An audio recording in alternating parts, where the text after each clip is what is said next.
কাল থেকে কলেজের সবাই আমার আসল রূপ দেখবে। আগে যা রাইসাকে মন থেকে ভালোবেসেছি, এখন তার চেয়ে বেশি ঘৃণা করি। বাসায় এসে আমার রুমে চলে গেলাম, তারপর ফ্রেশ হয়ে আব্বুর অফিসে চলে গেলাম। সবাই আমাকে দেখে দাঁড়িয়ে গেল। আমি ডাইরেক্ট আব্বুর কেবিনে চলে গেলাম। আরে রাসেল বাবা, তুমি হঠাৎ অফিসে এলে? আব্বু, আমার কিছু টাকা লাগবে। এই নাও কার্ড, তোমার যা লাগে নিয়ে নাও, আর তোমার কাছে কার্ডটা রেখে দিও। ঠিক আছে আব্বু, আমি গেলাম। এখন কোথায় যাবে? মার্কেটে যাব কিছু শার্ট প্যান্ট কিনতে। তাহলে গাড়ি নিয়ে যাও।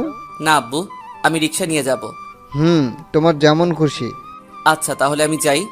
ঠিক আছে, যাও, সাবধানে যাবে।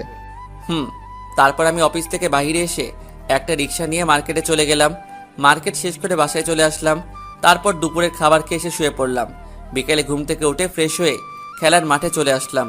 সবাই বলল, অনেক পরে আসলি কেন? কোনো রকম কথা কাটিয়ে দিলাম। খেলা শেষ করে বাসায় চলে আসলাম। রাতে কিছুক্ষণ পরে খাবার খেতে চলে গেলাম। আব্বু, আমি কালকে গাড়ি নিয়ে কলেজে যাব। এই রাসেলের আম্মু, দেখো তো, রাসেলের মনে হয় কিছু হয়েছে। কি হয়েছে বাবা তোর? আমার আবার কি হবে? আমি ঠিক আছি। তোমাদেরকে যা বললাম তাই করবে, আর সাথে কিছু বডিগার্ড লাগবে। তোমার কি হয়েছে আমি জানতে চাই না, আমি এখন অনেক খুশি।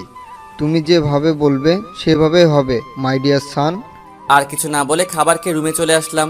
তারপর কিছুক্ষণ মোবাইল টিপে ঘুমিয়ে পড়লাম। সকালে ঘুম থেকে উঠে ফ্রেশ হয়ে নাস্তা করে দুইটা গাড়ি নিয়ে বের হলাম কলেজের উদ্দেশ্যে। এক